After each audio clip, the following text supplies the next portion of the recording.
Even though Mario games are relatively simple experiences focused primarily on linear platforming, with your goal almost every time being to defeat Bowser and rescue the princess, there's often a deeper meaning behind it all if you look closely enough. Since Nintendo rarely explains any deep Mario lore, this has led fans to creating their own theories about the series. And me wanting to create today's video, showing you 10 of these theories that may or may not be true. Oh yeah, and before we get started here, my name is Copycat, and if you haven't yet, then please subscribe to my channel, hitting that bell to stay notified when I upload new videos. One belief I've seen a lot of fans share is that Mario doesn't always act like a hero, and in a few instances could even be seen as the villain, going out of his way specifically in the Donkey Kong Jr. entry to kidnap Donkey Kong. This is one of the only times Mario is the clear antagonist, sending out enemies like the Snapjaws, Nitpickers, Sparks, and Birds at Donkey Kong Jr., with the player needing to platform upwards via vines through 4 different screens trying to rescue your dad. I'm assuming Mario did this all in retaliation to Donkey Kong kidnapping Pauline in his titular game, being one of the few instances where it actually shows how vindictive Mario can be. After the events of Super Mario Land 2, the 6 golden coins, where Mario would reclaim his castle and kick Wario out of it, he would eventually seek revenge against his rival by stealing his prized possession. At the end of Super Mario Bros. 3, Wario Land, just as you beat the final boss, you recover the glorious prize of a gigantic golden Princess Peach statue that would allow Wario to buy any castle of his dreams. However, at the last possible second, Mario swoops in via helicopter and airlifts the statue away with no explanation or even a word said, leaving Wario in the dust just after he completed his daring adventure. Mario's treatment of the Yoshis is another contentious topic amongst fans, as he seems to treat them as disposable tools to do his bidding. Even though they rescued him during his childhood and fought off Bowser a few times solo without him. In many instances, you can lead a Yoshi to unalive themselves if you dismount them over a void or another hazard that they can't handle. Which, if you think about it, is pretty morbid, especially as Mario has extra lives and these dino creatures apparently don't. In Super Mario World, every single time you use Yoshi's lick move, you can see that Mario's actually thomping on his head to get the Yoshi to extend his tongue. Or that's at least what it looks like due to the system's more rudimentary graphics. Because apparently in the official art, in the manual, you'll see it just meant to be him pointing forward. I want to believe that that's actually the case of Mario's being nice, but there is evidence that kind of shows he is hitting his head. Just for the sake of this video, for more entertainment purposes, let's just go with that. The next fan theory we're going to look at this point has pretty much more or less been confirmed in the fact that Super Mario Bros. 3 is actually a stage play, where the characters are reenacting a previous adventure for, well, you and everyone else playing. The most obvious clue that this is what's occurring is through the opening animation during the game's title screen, where, as you can see, the curtains rise as if the play's starting, revealing the game's title along with all the players involved. When you begin to go through the stages, you'll realize a lot of the platforms are seemingly bolted into the background or are being held up by wires, just like set designers would do on a stage, where this is even cemented further by the shadowing you see, as it makes the scenery appear flat and not like an actual environment. Also, when Mario finishes a level, he literally exits stage right and waits behind the scenes until the next set is set up, aka he moves on to the next stage. Creator of the series, Shigeru Miyamoto, would later confirm this as fact through several interviews over the years, as the focus was to create a theme of Mario and friends putting on an entertaining show for you, the player. And even though it doesn't factor too much into the story, it is something we could visually see and just keep in the back of our minds. Next is a very interesting theory that I never thought about, in the fact that Mario's stuck in some sort of time loop, having to relive the same events over and over and over. Obviously, the main piece of evidence supporting this is that Mario goes through the same events in almost every entry. He finds out the princess is kidnapped, by Bowser of course, and goes off on an adventure to rescue her. Sometimes the setting is different, but for the most part, things remain the same for games set within the Mushroom Kingdom at least. So there must be something up within that dimension that allows this to keep happening. It's definitely possible that every single time Mario returns to the real world, and then comes back to the Mushroom Kingdom, that things reset. Although I'm not sure what exactly could explain what makes things different every single time, so I'd love to know your theories about that in the comments below. Also, just to confirm this one even more, when Mario goes into his more arena/party/sports games, you can choose to be regular Mario, or you can choose to be the baby version of him.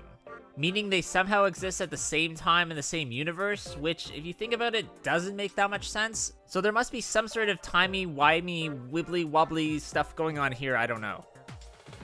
One theory that I think makes a lot of sense, but isn't exactly family-friendly, which goes against everything Nintendo believes in, is that Mario is hallucinating the entire events of every single game he stars in because he ingested magic mushrooms.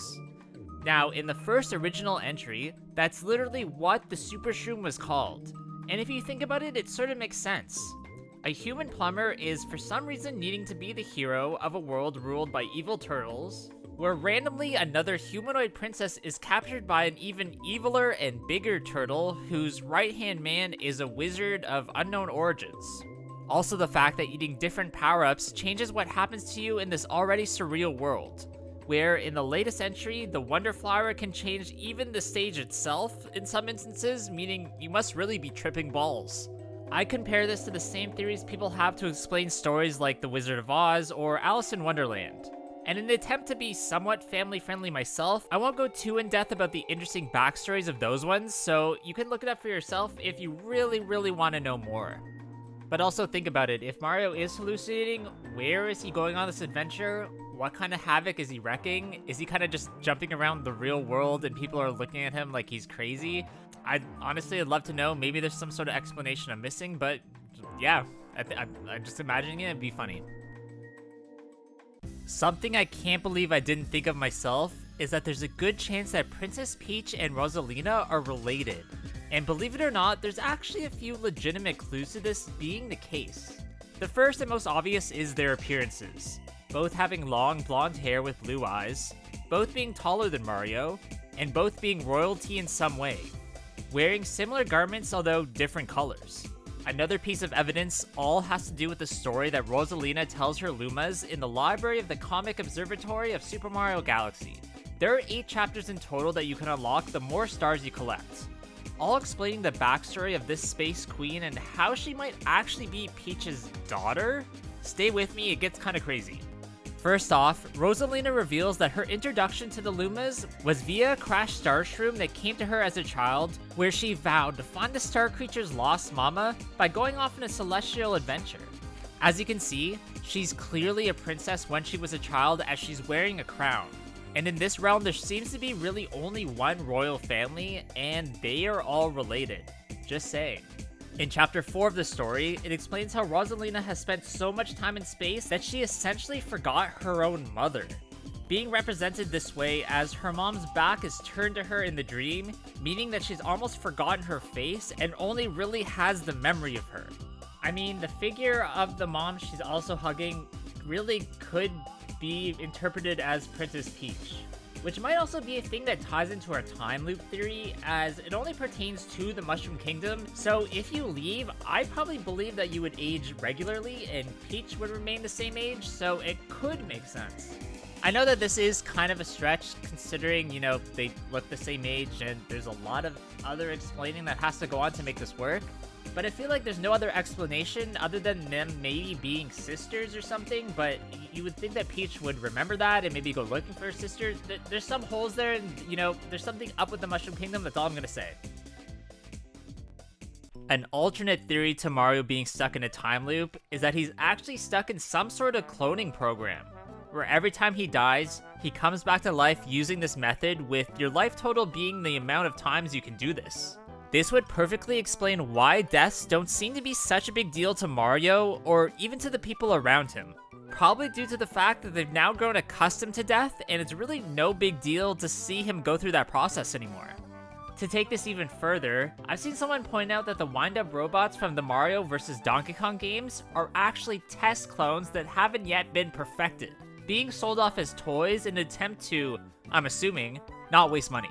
Also, Mario owns the company that produces the bots, so he can conduct experiments without anyone knowing the wiser. Except maybe Donkey Kong, who I guess is trying to infiltrate the factories under the guise of not getting the shiny new toy that he wants that's sold out, where really he probably just wants his immortality to himself. Also, that wanting something they can't get that's a shiny toy kind of reminds me of me and my Switch 2, where I woke up half an hour late and then it was all sold out, and yep, that happened. Yep, okay. Set aside the cloning, set aside any thoughts of time travel or time loops, even set aside the fact that Mario is just a normal plumber who got caught up in a fantastical adventure. And imagine a scenario where Mario and Bowser are actually working together in an attempt to take advantage of the princess. What if this entire rivalry was just one big elaborate plan to keep getting that sweet, sweet cake from Peach? And I'm not talking about this cake. I'm talking about the edible dessert that she's become famous for. I mean, the entire premise of Super Mario 64 is Mario getting invited by Peach to the castle to enjoy a slice of cake, but finding out Bowser captured her for himself, locking her up as a prisoner in the castle. Once Mario goes through the painstaking task of defeating Bowser and rescuing her, the very, very first thing that she states is, "Let's go bake a cake," as if she's been so conditioned at this point to drown her sorrows and trauma with a nice tasty dessert. Think about it, everybody wins in this scenario. Bowser gets his cake while the princess is with him, fakes his death while fighting Mario, then just shows up in the next game as if nothing has happened. What also makes me think this might be true and become suspicious of them is that Bowser joins in when there's a sports event, racing event, partying event, and even a fighting event, acting as if there isn't this intense beef between him and the mustachioed hero, almost confirming that there's some sort of fishiness going on. Just, maybe. Even though at first glance the Mushroom Kingdom might look colorful and fun, at closer inspection the world actually seems broken, like something went wrong a long time ago.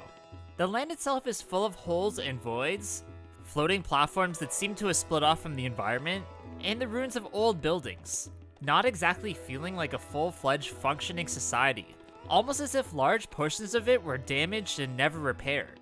There also aren't many humans besides the very few that you see across of all of Mario's crazy adventures, with most being odd mutated creatures that sort of resemble something we're familiar with, but with an odd twist. The theory here is that the humans who lived in this land long ago started some sort of nuclear war that eliminated a large portion of humanity and mutated any living life that was left to become what we're used to seeing today. There's leftover technology everywhere that it seems like people repurpose, like Bowser, to create his airships and mechs to do his bidding, or through Professor Egad, who seems to repurpose what he finds into new inventions. Now, I really do wish Nintendo would go more in depth with Mario lore, sort of like what they've done with Zelda through the encyclopedias. Although, for some reason, it seems like they don't want to do that, and they want to leave Mario sort of vague and up to interpretation, even though they would make millions if they just told us what was going on. One of the biggest enigmas of the Super Mario Bros. Franchise are the Yoshis, that not only act as a great companion, but also as an extremely deadly weapon, being able to use them in so many different situations that they're pretty much just classified as overpowered. Now, that leaves the question, what exactly are Yoshis, and where did they come from? Where one leading theory is that they're actually an ancient advanced race that barely survived that post-apocalyptic event that we talked about earlier. In the Yoshi Island games, there are old ruins, strange stone buildings, and mysterious places that don't show up anywhere else in the Mushroom Kingdom, making it seem as if your dino buddies have lived here forever, as if they've always been there. There really is no other creature in the series with powers like the Yoshis. They can eat almost anything and turn them into an egg that they then can use to throw at other foes. Also, depending on what they eat, they can breathe fire or even fly, which is just insane. Not seeming like powers they just learned, but ones they've evolved to have over a long period of time. Maybe they also were more humanoid in the past and mutated due to the nuclear disaster or whatever may have occurred, because they clearly don't have hands and don't seem as inclined to make structures or, have technology, but they still seem smart enough to operate on their own. We now come to the final theory of this video, and honestly one that's probably the most believable, in that the Super Mario Bros. Movie is the only thing that's 100% canon. And the games are supposed to just be recreations by Mario and Luigi that they sell after their adventures when they go back to the real world. In the movie, in one specific scene, you can see that Mario is actually playing Kid Icarus on the original NES.